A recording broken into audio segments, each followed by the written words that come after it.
because this. We predicted Philippines to win in game number 1 based on their draft and also based on their experience. This is a very well-experienced team, a team that we've seen compete in a lot of international events, winning the SEA Games, winning the M3 World Championships with this lineup. But without further ado, we're going to jump into the drafts for game number 2. Philippines now on the red side, so there is a swap. There is a swap, but it seems like the bands are not too far different from each other, actually. If we can see here the Fanny, the Digi, and the Benedetta as well as the Atlas. So it's, you know, I think Philippines are still trying to curb that aggression coming in from the side of Indonesia. And Indonesia, on the other hand, wants to eliminate all these very annoying, very difficult problems, like the crowd control, like the Benedetta. They can be so elusive, especially in the hands of mechanical heroes, right? That is the main concern here, that the mechanical prowess that some of these players can bring to the table on the right heroes. We'll see if they go for their comfort picks again that we saw earlier on, you know.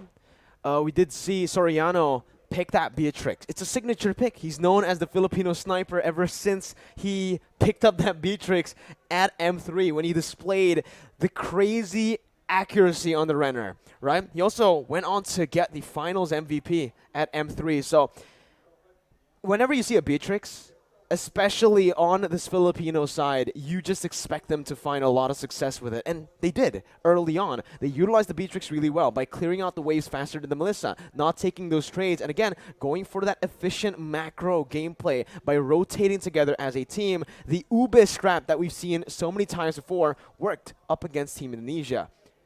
We watched the replay, and we saw what happened, what led up to that flank from Saykots that turned the game around. It was when Soriano stole the orange buff, and when he walked down to the mid lane, he did not check the bush. And this is something that I mentioned is very uncharacteristic for Soriano.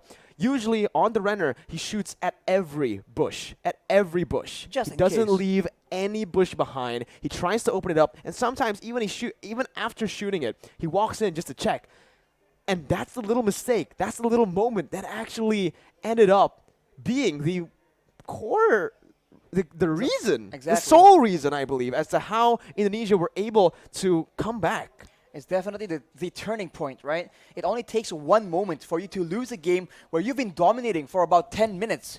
This is why the Mobile Legends is so exciting. The game's pace is insane, and once you lose your tempo, once you lose your advantage, it's a completely different game, and you need to adjust and do things differently from what you've been actually performing for the last 10 minutes.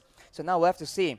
I mean, the Beatrix, man, it's, at this point, you see a Beatrix, it's synonymous with the Filipino sniper almost. It just comes to mind. So this is definitely something that the Philippines will try and use again. And we already mentioned earlier that having such a diverse choice of weapons allows the Beatrix to do different things. Burst people down, clear waves, right? Poke people from far away, take down turrets from far away as well. So just like that, it has been picked up.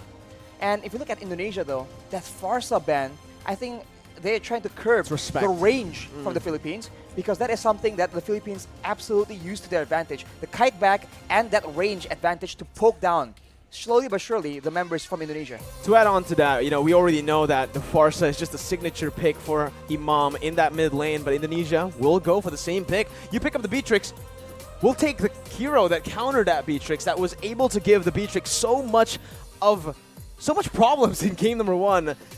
With the Yu Zhong now picked up, they are going to go for the Yves as well. And with this Yves, it does show that they are really trying to stop this Beatrix from being a problem. Soriano on his comfort pick once again.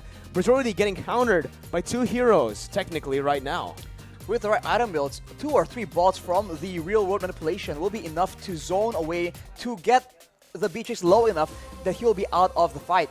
And to make things worse for him right now, these slows, right? The slows here will allow Saykots to catch up with anyone from the side of the Philippines that much more decisively. So the utility game is definitely on point on this Yves pick. Agreed. And if you think about it, I think it's gonna be very difficult for the Philippines to try and dive in towards the side of Indonesia as well. So the kiting game that the Philippines have been abusing so often has been slightly countered by this utility from Indonesia. It's a very smart option.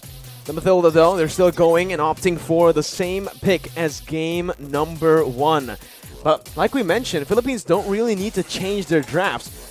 What they need to change, in our opinion, after the game, after we spoke about it a bit, is how they took that game, how they executed their game plan. Because it came down to that 10-minute moment, that moment where Soriano did not check the bush.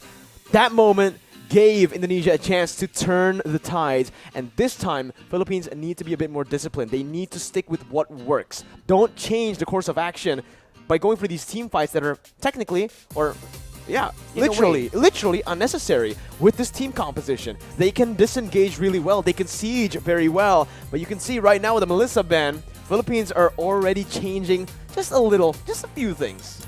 Are they going to go for the front two backs? Because I was about to say, in the previous game, they made sure Brands was having a difficult time. They made sure that Soriano was the one having a great lane.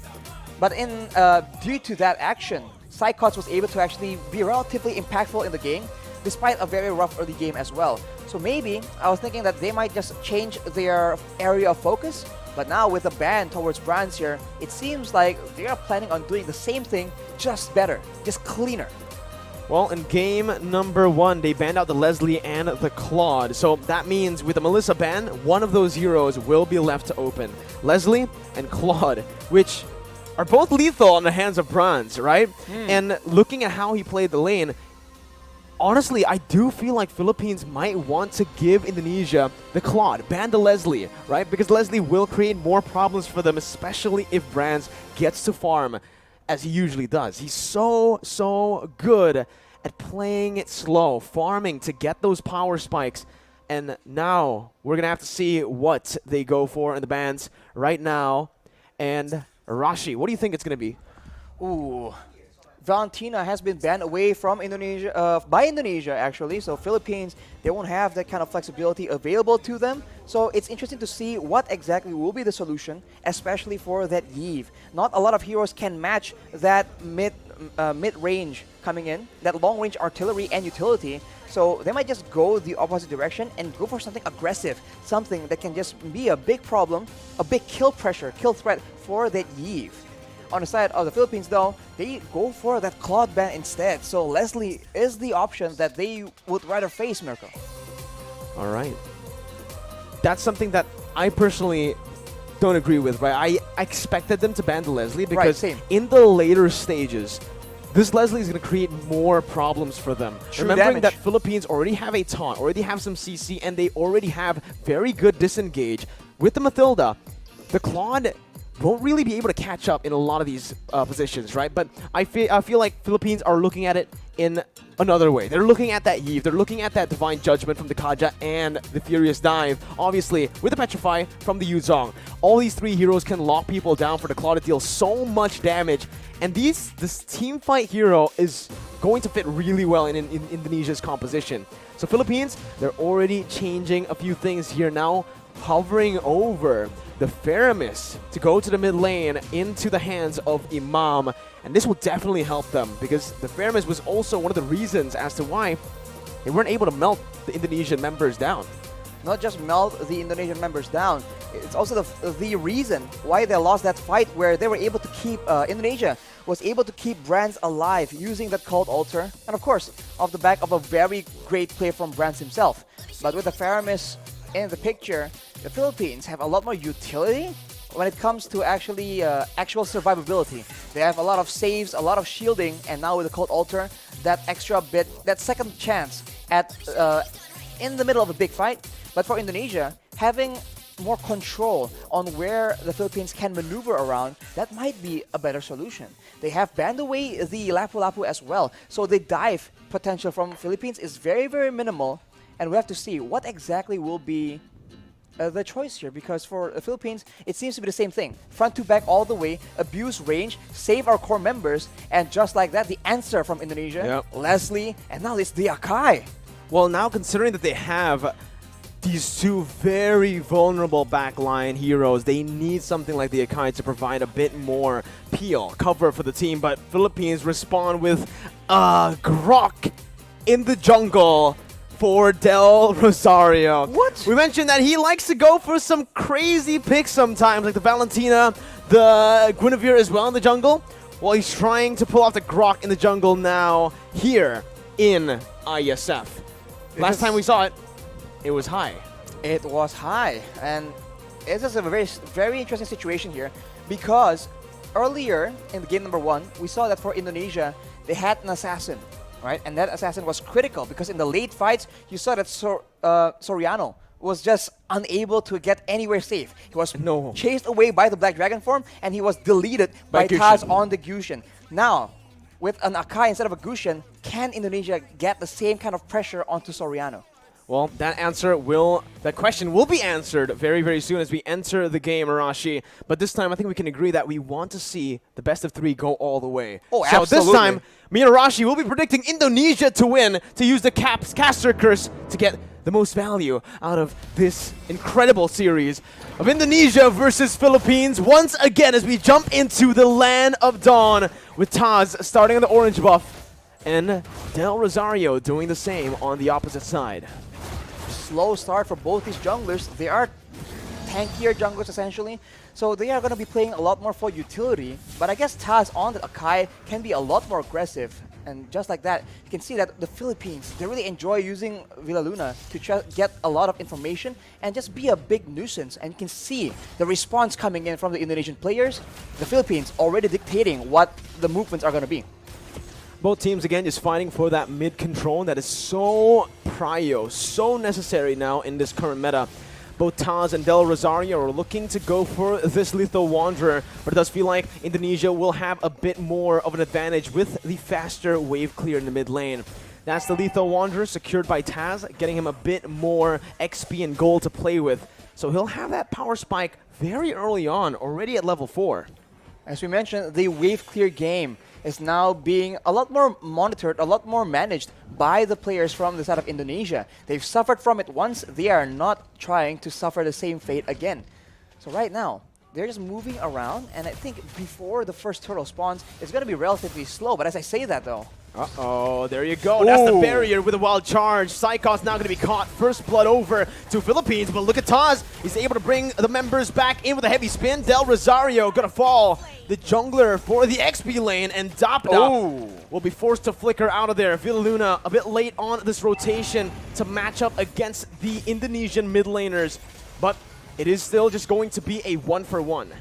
So 1-for-1, so both teams now holding their own, but this is where things get a bit hairy. The first turtle, where everyone has their ultimates, we have to see who can actually weave in the better team fight. No ultimate for Del Rosario just now. Taz gonna go for it. Will be able to secure the turtle with a brilliant retribution.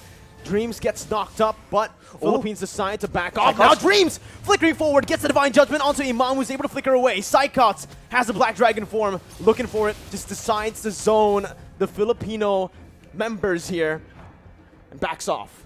Back away, and we can take a look at how the changes have impacted this Faramis, right? The Cult Altar was used in that fight, and with one single spell, the rest of the team from Indonesia is able to melt down that HP bar. So it really isn't an all-win teamfight solution, but it is very situationally used to help save members from big burst damage.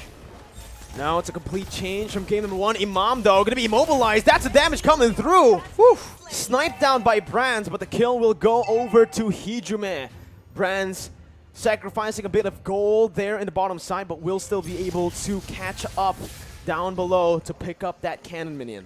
With stronger laners on the hands of the Indonesian players, they are now able to actually match the aggression, the fights, the skirmishes from the members of the Philippines. And now you can see that the Kaja pick is just having a lot more impact. This is what they wanted to do in game number 1, but the macro play coming in from the Philippines was able to deny that.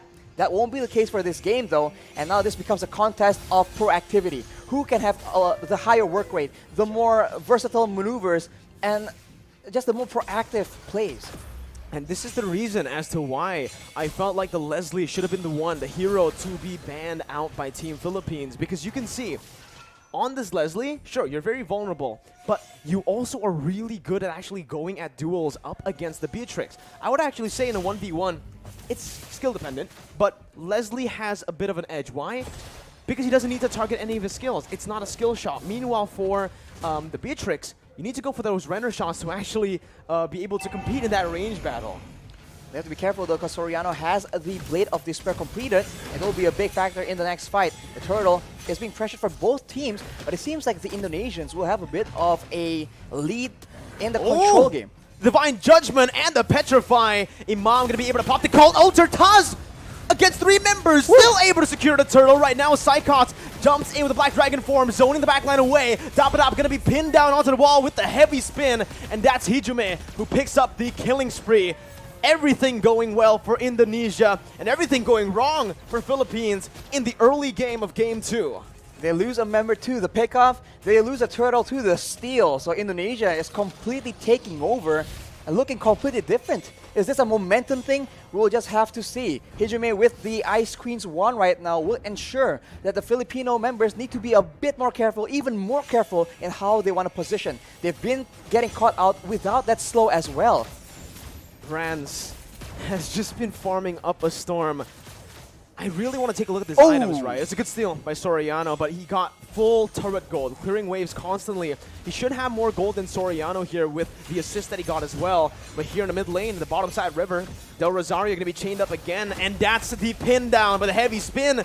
Del Rosario going to fall for the second time in this game. Dreams with another Divine Judgment over to Imam, as that's the Nibiru's Passion dealing no damage over to Taz, who jumps in again. Soriano zoned away, but the damage coming from Brands, shooting him down. Dapadap finally rotating towards that bottom side, but it's a bit too late once again. Team Philippines falling more and more behind as we go and progress into the game.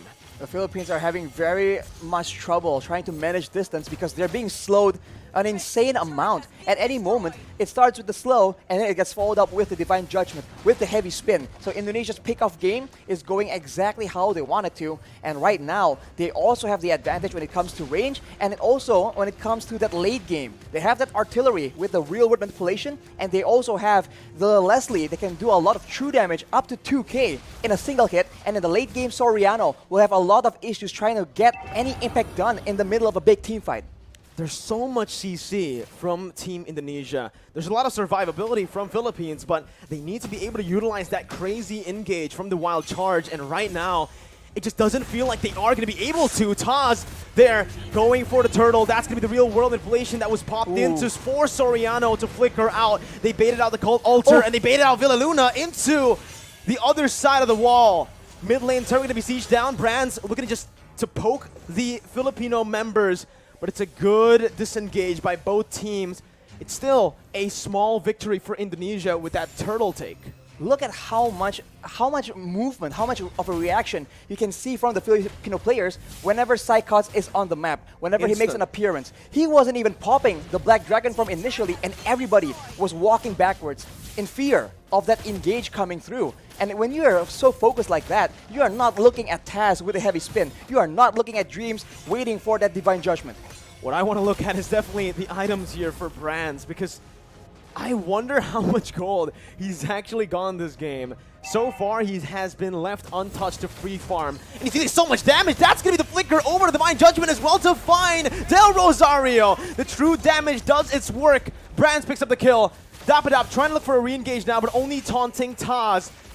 Look at the poke put down by Brands. Dream's going to be in the midst of it all right now, as he is going to be able to dish out some damage to zone the other members away. Dream still there with Saykots from Saykots with a Petrify to find Soriano, and the furious dive to get Imam low under the tier 1. Gunned down by Brands. It's a 2-0 trade for Indonesia.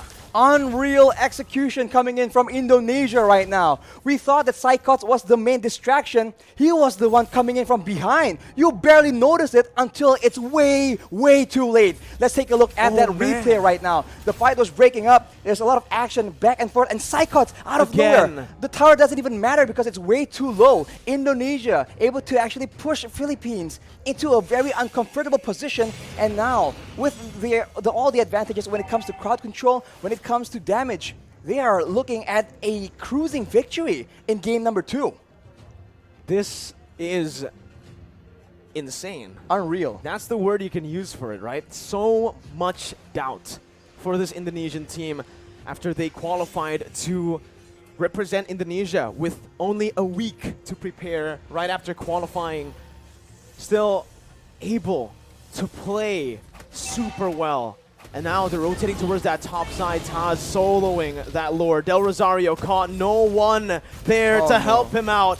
Has to use the wild charge defensively and will lose out on a lot of HP. Brand still is able to get out. Has the flicker. They're going to go in for another re-engage here. Just some poke down onto the frontliners. And you can see that true damage, Arashi. I really wonder what the items are looking like right now because the damage is pretty unreal already in 9 minutes for a Leslie. It comes with a true damage, and when you're concerned about the true damage, you can actually feel the burn coming in as well. Look at the items, as you mentioned.